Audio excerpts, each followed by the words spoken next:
Hello students, my self doctor तरु मित्तल। आज का मेरा टॉपिक है एरिया, और इस एरिया अंडर को टॉपिक के अंडर ये मेरा सेकंड लेक्चर है जो कि क्वाड्रिलेटरल्स को कवर करेगा और डिफरेंट पॉलीगॉन्स के लिए। लास्ट लेक्चर्स में हमने ट्रायंगल्स की बात की थी और इस समय हम डिफरेंट टाइप ऑफ पॉलीगॉन्स और क्वाड्रिलेटर्स के एरिया की बात करेंगे।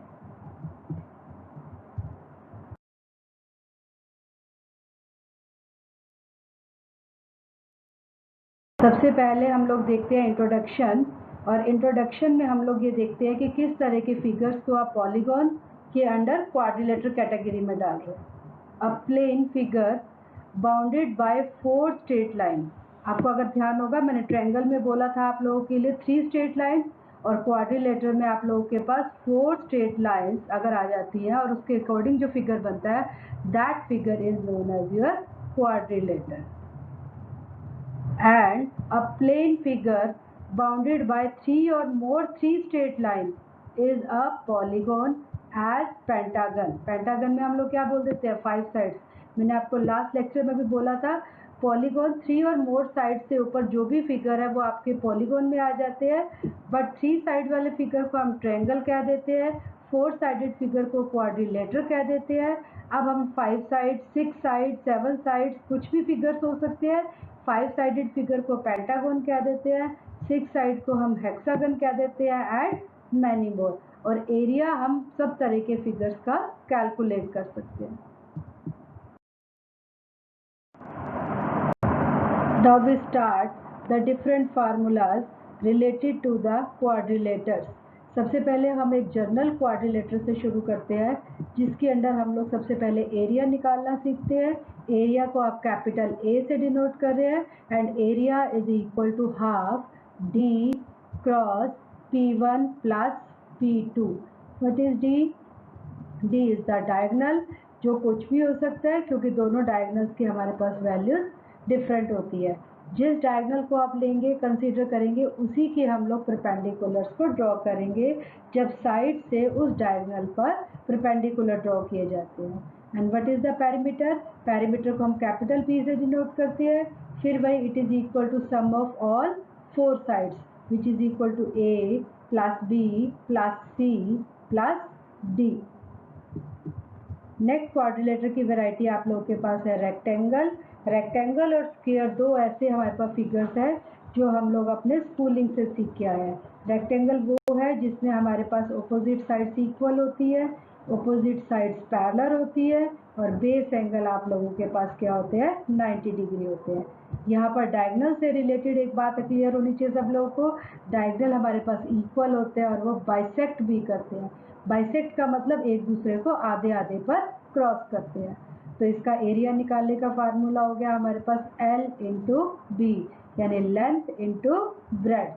बट आप लोग तो समझ सकते हो, अगर हमें डायगोनल ज्वाइन करा दें तो ये हमारे पास एक राइट एंगल ट्रायंगल की प्रॉपर्टी देने लगता है, और राइट एंगल ट्रायंगल की प्रॉपर्टी की हेल्प से अगर हम D निकालना चाहे जबकि हमें डायगोनल पता है, तो हम उसके लिए B के लिए हम लोग यूज़ कर सकते हैं L into D square minus L square of whole of under. Same as it is, अगर L पता है तो B की वैल्यू सब्स्टिट्यूट हो जाएगी। सिमिलरली अगर आप लोगों को B साइड के बारे में पता है तो उसकी हेल्प से L की हमारे पास वैल्यू ओमिट हो जाती है। क्लियर? L हमारे पास लेंथ, B हमारे पास ब्रेड्थ और D हमारे पास डायगोनल। अब इसी चीज़ को थोड़ा सा एक और इम्पॉर्टेंट फार्मूला, ये ध्यान रखिए बेटा, इस फार्मूले के अकॉर्डिंग हम लोग एक पैरीमीटर की हेल्प से भी हम एरिया का फार्मूला निकालते हैं। It is equal to P/2 into T minus T square, और ये जो टी है वो आप लोगों के पास अननोन है, जिसकी कंडीशंस हमें कुछ ना कुछ दी होगी, और इसकी हेल्प से भी हम इसकी वैल्यू को निकाल सकते हैं। ये बहुत पुराना formula D is equal to right angle triangle से निकला है, बोधायन थ्योरम से। D square is equal to L square plus B square.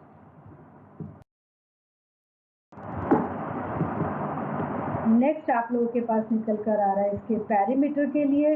Perimeter, rectangle के पैरीमीटर को आप लोग कैसे करेंगे? वही 4 साइडेड ऐड करनी है, या आप लोग इसे इस तरीके से भी डिवाइड कर सकते हैं अगर हम डायगोनल और एरिया की हेल्प से शो करना चाहते हैं। 2 D square plus 2a whole of under root ये हमारा पुराना formula double of length plus double of breadth, या हम ये भी कह सकते हैं 2 as it is, L as it is, B की वैल्यू हम शिफ्ट कर देते हैं राइट एंगल ट्रायंगल से, B is equal to D square minus L square under root, या हम लोग same as it is B हम लोग एज इट इज़ रखते हैं और L की वैल्यू को रिमूव कर देते हैं। तो ये चारों ही आप लोगों के पास डिफरेंट फार्मूलाज हैं पेरीमीटर निकालने के लिए, रेक्टेंगल फिगर के लिए। अब ये ध्यान रखिएगा क्वेश्चन में किस तरह की कंडीशन दी हुई है, उसी के अकॉर्डिंग हम फार्मूला यूज़ करेंगे। नेक्स्ट फिगर आप लोगों के पास आ रहा है, नेक्स्ट क्वाड्रिलेटर है आप लोगों का स्क्वायर। स्क्वायर वो होगा जिसकी हमारे पास चारों साइड्स इक्वल है और हमारे पास ऑपोजिट साइड, यही कह सकते हैं ऑपोजिट साइड्स पैरेलल है, और बेस एंगल आप लोगों के पास कैसे है 90 है। इसके बारे में भी हम लोग एक डायगोनल्स की एक बात को ध्यान रखेंगे, जो डायगोनल्स है वो बाइसेक्ट ईच अदर है। क्लियर? एरिया, एरिया है साइड इंटू साइड, साइड को अगर हम ए से शो करें तो हमारे पास हो जाएगा ए स्क्वायर, डायगोनल की फॉर्म में लिखना चाहते हैं तो डी स्क्वायर बाय 2, पैरीमीटर की फॉर्म में लिखना चाहते हैं तो पी स्क्वायर बाय 16।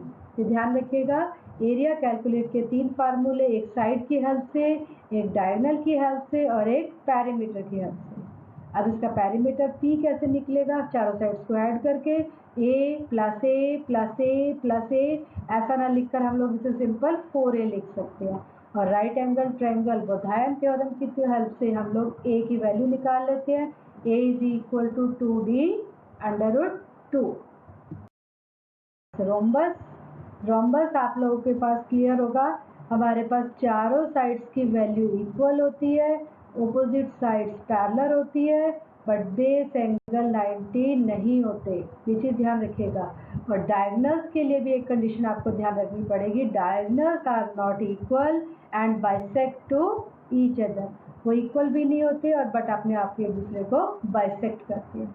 वही same as it is area, area निकालने का फार्मूला आप लोगों के पास half d1 into d2, d1 क्या आप लोगों के पास फर्स्ट डायगोनल और ये है आपके पास फर्स्ट डायगोनल, और d2 होगा आप लोगों के पास सेकेंड डायगोनल। और अगर हम इसको डायगोनल की सेंस में देना चाहेंगे तो ऐसा लिख सकते हैं d1 by 2 plus A square minus d1 by 2 square whole of under. Same as it is diagonal तो आपको फर्स्ट भी पता लग सकता है और सेकेंड भी पता लग सकता है, तो उसके लिए आप लोग ऐसे लिख सकते हो d2 by 2 into A square minus d2 by 2 square whole of square. इस तरीके से एक फोर्थ फार्मूला आप लोगों के पास a क्रॉस b, दो साइड्स अगर आपको मालूम है। इस तरीके से रोम्बस के एरिया निकालने के आप लोगों के पास 4 फार्मूलाज आ गए। वेरी फर्स्ट जब दोनों डायगोनल पता है, सेकंड फार्मूला जब एक ही डायगोनल पता है, थर्ड फार्मूला जब सेकंड डायगोनल पता है, और फोर्थ फार्मूला जब हमें डायगोनल नहीं पता, हमें साइड्स के बारे में। अब है रोम्बस का पेरीमीटर, पेरीमीटर किसके इक्वल होगा 4a के इक्वल, और ये होगा d1 square plus d2 square under root into 2, क्योंकि हम लोग अपनी फार्मूले की हेल्प से d1 और d2 की हेल्प से हम लोग a यानी साइड फाइंड कर सकते हैं। यहाँ ये मैंने मेंशन कर दिया a क्या हमारे पास साइड, क्योंकि चारों की लेंथ इक्वल है, d1 क्या आप लोगों के पास फर्स्ट डायगोनल और d2 क्या आप लोगों के पास सेकेंड डायगोनल, और h क्या इसकी हाइट। हाइट कैसे निकालते हैं, ऑपोजिट वर्टेक्स से ऑपोजिट साइड पर एक पर्टिकुलर परपेंडिकुलर ड्रॉ करो और उस परपेंडिकुलर की जो वैल्यू होगी वही हमारे पास हमारा h होगा। क्लियर? चलिए अभी शुरू करते हैं, इस फार्मूले को थोड़ा सा चेंज करते हैं, वही same as it is d1 square plus d2 square is equal to 4a square, d1 square plus d2 whole square is equal to 4a square plus capital A, d1 square minus d2 whole square is equal to 4a square minus capital A। हम इस फार्मूले में से किसी भी एक formula को use कर सकते हैं। फर्स्ट सेकंड थर्ड में आप थोड़ा थोड़ा डिफरेंस देखेंगे, फर्स्ट में डायगोनल्स का स्क्वायर है, सेकंड फार्मूले में आपको डायगोनल के एडिशन का स्क्वायर है, और थर्ड फार्मूले में डायगोनल के सब्ट्रैक्शंस का होल स्क्वायर है।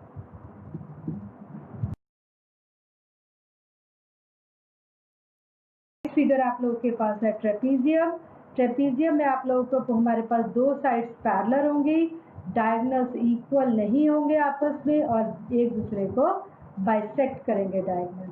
हम लोगों के पास दो साइड पैरेलल है, दो साइड नॉन पैरेलल है और एक दूसरे को जो डायगोनल है वो बाइसेक्ट करते हैं।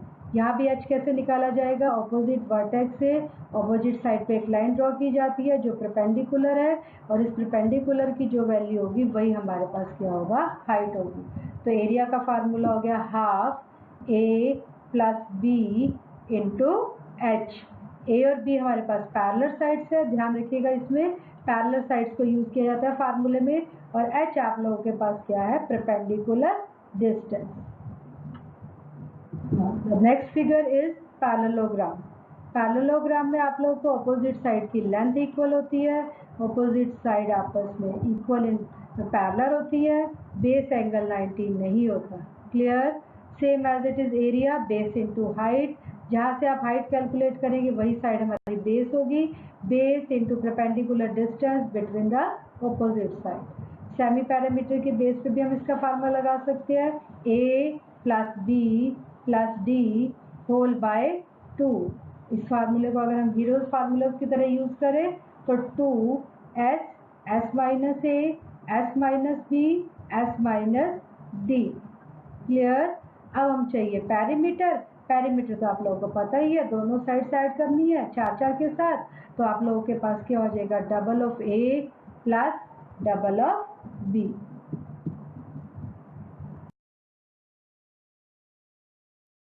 अब हम इससे कुछ एग्जाम्पल डिस्कस करते हैं इन क्वेश्चंस के साथ। एक वेरी फर्स्ट फार्मूला शुरू करते हैं क्वेश्चन एग्जाम्पल का। क्वेश्चन है find the area of the parallelogram with base 24 centimetre and height. हम लोग को ये देखना है बेस दिया गया और हाइट दिया गया है। एक ही पर्टिकुलर फिगर के एरियाज निकालने के बहुत सारे फार्मूले हैं, जो आपको इजी लग रहा है, जिसकी वैल्यूज आपके पास अवेलेबल है, वो फार्मूला आप यूज कर सकते हैं। चलिए, एरिया ऑफ पैरेललोग्राम अभी हमने पढ़ा था, base into height and it will be equal to 24 into 16 and it is equal to 384 centimetre square. Unit की तरफ जो ध्यान रखिएगा, क्योंकि एरिया है और एरिया में हम लोगों को सेंटीमीटर स्क्वायर में मेंशन करते हैं।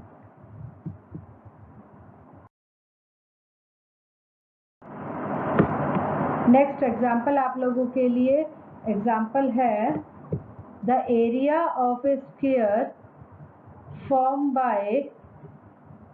form on the diagonals of a rectangle as its sides is 108 whole 1/3% more than the area of the rectangle। ध्यान से करिएगा, स्क्वायर और रेक्टेंगल के एरिया का रिलेशन दिया गया हमें। If the perimeter of rectangle is 28 unit, हमें पेरीमीटर दिया गया रेक्टेंगल का, वो हमारे पास 28 यूनिट है। Find the difference between the sides of the rectangle. ध्यान से, हम लोगों के पास स्क्वायर और रेक्टेंगल का रिलेशन है एरियाज के साथ, जबकि हमें सारी कैलकुलेशन करनी है रेक्टेंगल की। चल, हमें जो चीज़ नहीं मालूम हम सबसे पहले उसकी बात करते हैं। हम सपोज करते हैं रेक्टेंगल हमारे पास है कि साइड्स है एल एंड बी। शुरू करें, L square plus B square whole of under root is equal to 1 + 108 होल 1/3% इंटू एल बी, क्योंकि ये लेंथ इंटू ब्रेड, ये हमारे रेक्टेंगल के लिए हो गया और ये आप लोगों के लिए स्क्वायर के लिए हो गया। स्क्वायर्स करते हैं दोनों साइड, स्क्वायर खोलोगे आप लोगों के पास L square plus B square by L B की वैल्यू आती है 25/12। क्रॉस मल्टीप्लाई करते हो, इसकी वैल्यूज आ जाती हैं। हमारे पास दो इक्वेशंस आ गई, उन दोनों इक्वेशंस को जब आप सॉल्व आउट करते हैं क्रॉस मल्टीप्लाई करते हुए सब्स्टिट्यूशन मेथड से, तो आप लोगों के पास आता है L plus B is equal to 14। Substitution back, we can find the value of LB and value of LB is 48। अब आप लोगों को पता लग रहा है L plus B 14, LB 48। Hit and trial से भी ले सकते हैं और आप इसे डायरेक्ट सॉल्व भी कर सकते हैं, और सॉल्व करेंगे तो L इज 8, B इज 6 और हमें तो इनका डिफरेंस चाहिए, तो L और B का डिफरेंस आप लोगों के पास आ गया 2 metre. The statement for the third example is the ratio of length and breadth of a rectangle is 4:3 and the area of the rectangle is 6912 square centimeter. Find the ratio of the breadth and the area of the rectangle. हमें rectangle की रेड्थ और breath का ratio दिया हुआ है, area दिया गया है और हमें ब्रेथ फाइंड आउट करनी है और एरिया के साथ इसकी क्या फाइंड आउट करनी है, रेशियो. लेट फिर वही चीज़ हम लोगों को रेशियो ब्रेक करेंगे. रेशियो ब्रेक करने के लिए हम लोगों ने बहुत बार यूज़ किया. आप यहाँ x भी यूज़ कर सकते हैं, t भी यूज़ कर सकते हो, कोई भी अननोन कांस्टेंट आप लोग इसके साथ यूज़ कर सकते हो. तो हम सपोज कर लेते हैं लेंथ और ब्रेड्थ 4x एंड 3x आती है. फार्मूले के अकॉर्डिंग लेंथ इंटू ब्रेड्थ किसके इक्वल हो गया, 6912. स्क्वेयरिंग किया, सॉल्व किया तो आप लोगों के पास x की वैल्यू कितनी आ गई, 24. चलो अब हमें निकालना है ratio of breadth and area. Area वैसे हम लोग को गिवन है, आप वो भी यूज़ कर सकते थे, अदरवाइज हमारे पास फार्मूला भी है. ब्रेड्थ हमारे पास है 3x और एरिया कितना होगा आप लोग के पास 12x स्क्वायर. सारी वैल्यूज x की 24 फीड करते हैं. फीड करने के बाद हमारे पास आंसर आ रहा है 1:96.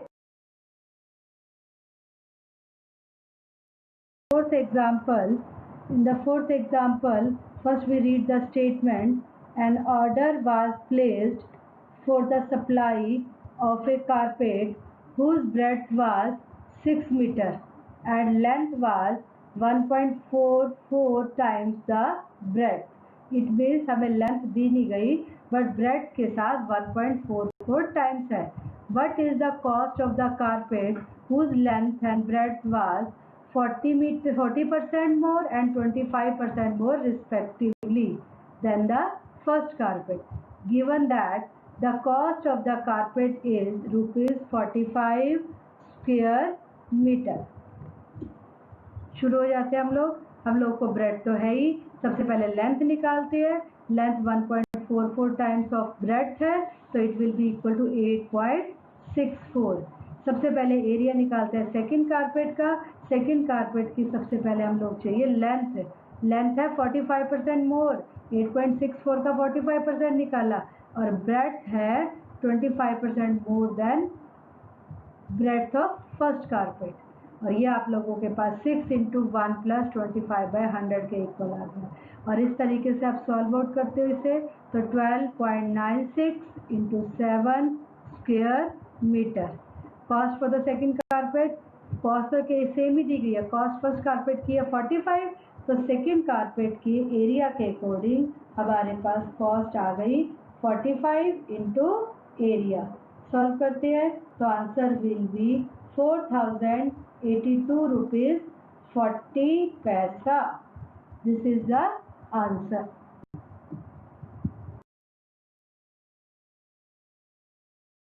Next example, what will be the cost of building a fence around the square plot with area equal to 289 square feet and if the price per foot of building the fence is ₹58. हम लोगों को square plot का area भी दिया, हमें square plot के fencing करने का रेट भी दिया गया.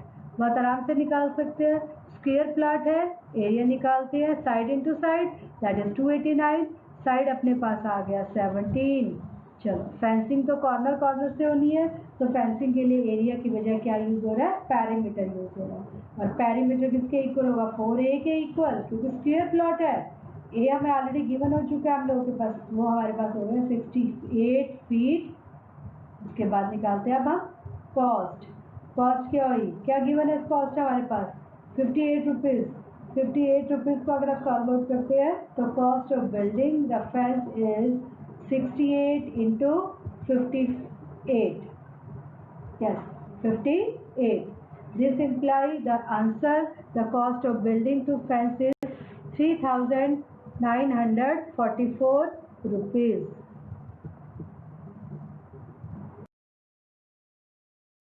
Now the next example is the area of a square is 4096 square centimeter find the ratio of the breadth and the length of a rectangle. यहाँ पर ये चीज़ ध्यान रखिए, दिया क्या है और हमें निकाला क्या है। Length and breadth of a rectangle whose length is twice the side of a sphere and breadth is 24 centimeter less than the side of the sphere। चलो, स्क्वायर का सारा कुछ गिवन है हम लोगों को, पहले उसकी हेल्प से हम लेंथ और ब्रेड्थ कैलकुलेट करते हैं। ए स्क्वायर क्योंकि एरिया गिवन है, ए का स्क्वायर रूट करते हैं, it will be equal to 64। इस तरीके से लेंथ आपके पास आएगी 2a करके और ब्रेड्थ आएगी अपने पास a माइनस 24। सॉल्व करते हैं तो लेंथ और ब्रेड्थ का वॉल्यूम आएगा, कॉम्बिनेशन आएगा 40 ratio 128। Answer will be, common का टर्म कैंसिल हो जाती है, आपने रेशो वाले चैप्टर में मेरे से सीखा था, it will be equal to 5:16।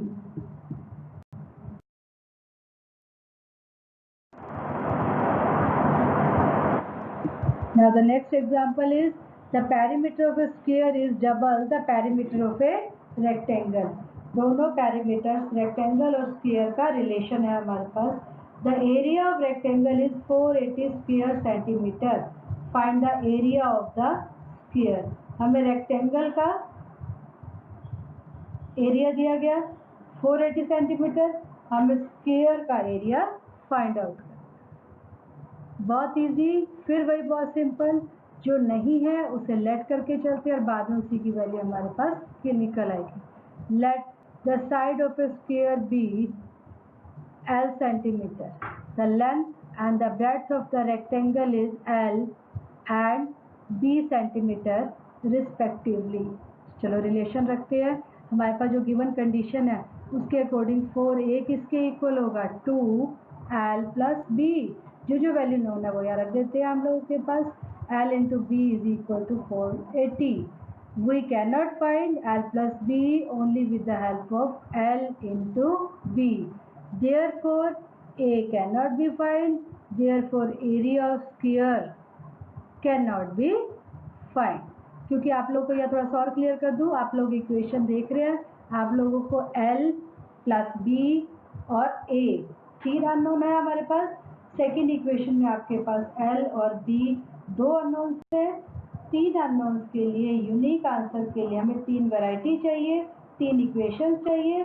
तो इस तरीके से इन दो इक्वेशन में से हम तीन वैल्यूज कैलकुलेट नहीं कर सकते। नेक्स्ट एग्जाम्पल है, in a rhombus a side and one of its diagonal are 25 एंड 40 metre respectively. Find the area and the perimeter. आप लोगों को डायगोनल और एक साइड पता है, हमें एरिया और पैरीमीटर निकालना है। चलो शुरू हो जाते हैं। साइड आपके पास 25 है, डायगोनल डी आपके पास 40 है। एरिया का फार्मूले के हमने चार आपके फार्मूले कराए थे, कोई भी आप यहाँ यूज़ कर सकते हो। Area is equal to D/2 cross A square minus D/2 of whole square of whole of under root. क्योंकि हमें D मालूम है, सारी वैल्यूज फीड करते हो तो आपके पास एरिया आ गया और ए की हेल्प से चारों साइड्स को ऐड करते हो तो आप लोगों के पास पैरीमीटर आ गया, which is equal to 100 metre.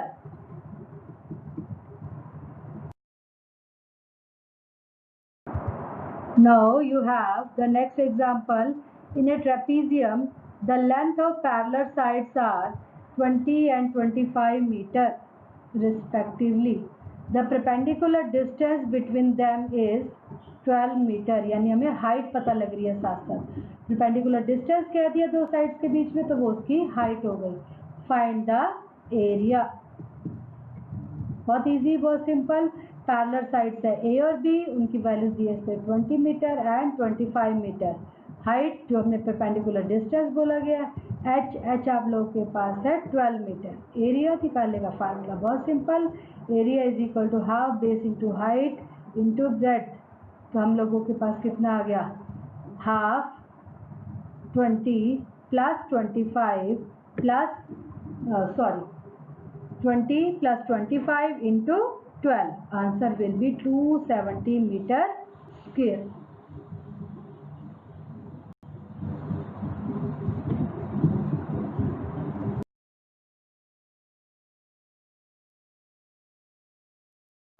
In a parallelogram, length of adjacent side are 11 and 13 meter respectively.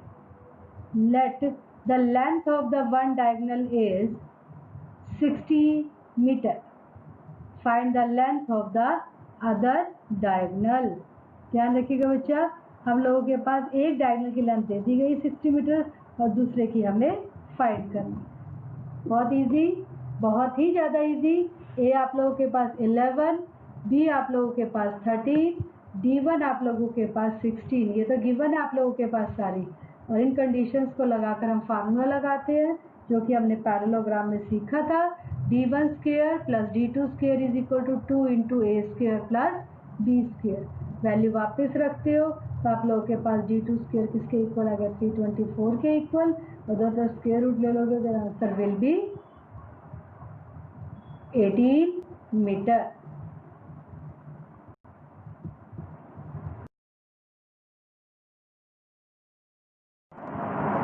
एक क्वेश्चन या प्रैक्टिस के लिए बहुत इंपॉर्टेंट है, अक्सर इस तरह का क्वेश्चन मिलता है, ट्राई करिए, नहीं होता तो मैं आपकी हेल्प के लिए प्रेजेंट हूँ। If the ratio of the area of to squares is 2:1, if the ratio of the area of two square is 2:1, the side, then find the ratio of the perimeter of the square. Then find the ratio of the perimeter of the square. Clear? Easy है?